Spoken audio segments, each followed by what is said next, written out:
From the Ticats Audio Network, this is Ticats Today with Louie B.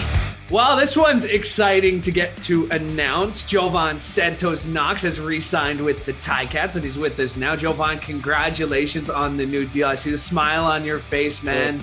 Just take us through the decision to come back and be a Hamilton Tiger Cat once again. Thank you, Lou. I appreciate it, man. It was honestly a no-brainer for me. Coach O, he had this meeting with us at the end of the year, and it's stuck with me even to this day. I still think about that last meeting. And I just know, how great of an organization this is, how great of a, coaching staff I have, and just the support staff I have in Hamilton and the city, the fans, you know what I mean? My first year was a blast, and I'm just looking to build more memories there.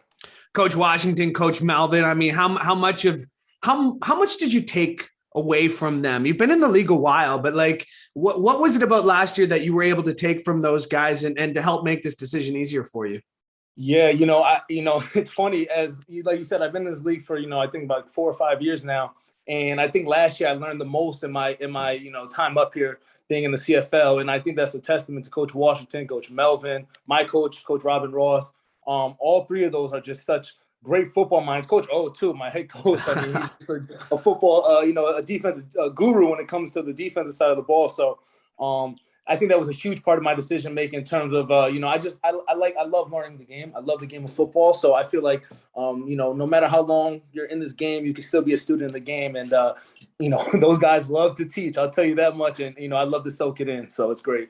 To that point, I was talking to Sim about this earlier this week where, you don't often get to play alongside the same two guys for 17 games straight in the linebacker crew. That's what you guys did with Cam and Sim, as we mentioned there. What was that like, and how can you build on that now? You've done it. Yeah. How do you do it better?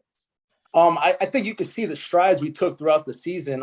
It being my first year at Mike and, Cam's first year in the CFL, I'm sure Simoni in the beginning of the year was like, oh, man, here we go, But, there was a couple bumps in the beginning of the year, but I think, as the season went on, I think you could see we saved our best ball for the end of the season in terms of we just started getting more comfortable with one another.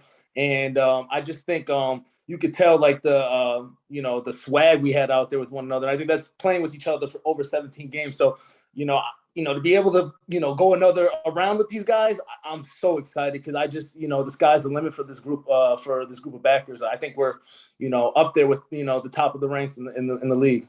Well said. How hungry are you to get back on the field, especially the way the season ended? You got to get your body right. You want to reset mentally, physically. But how hungry are you to hit that turf at Tim Hortons Field? Oh, I talked to a couple of guys, and the word that stuck out was just unfinished business around. Everyone just kept etching that, kept saying that in some way or form. Just kept saying we got business to finish, we got things to handle, and I think you see the guys who are sticking around have that agenda. We want to win. We have something to finish. We have something to prove, and we want to bring a championship back to the city.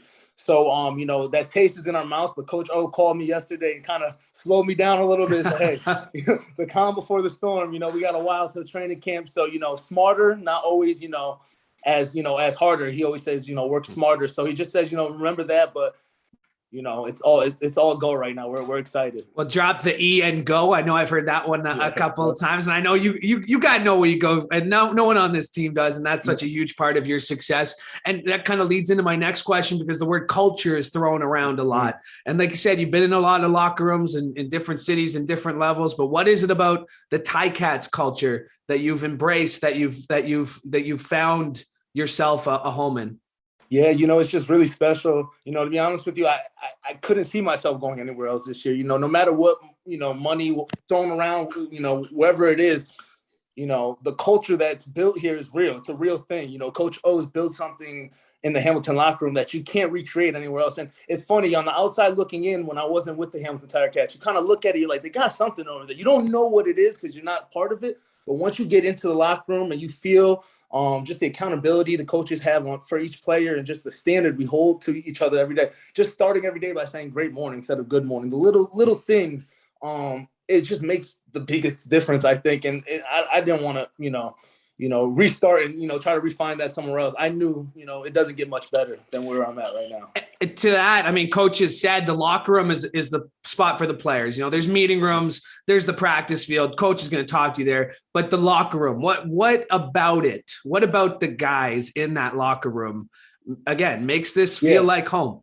I just think we coach ourselves. And I think Coach O takes pride in that, he could coach us, like you said, in the locker room, on the field. And I mean, not in the locker room, in the classrooms, on the field and stuff, but in the locker room, he lets us do our own thing. And, the players are a big part of that, but even our staff, like the equipment staff, like Drew, I'm just so excited to go back to see my guy, Drew, guys like people like that, just makes Hamilton a special place and build that locker room culture, so I look forward to, the debates in the locker room, all the good stuff. I'm excited. I just want to get back to with the guys, and, I'm already itching for June.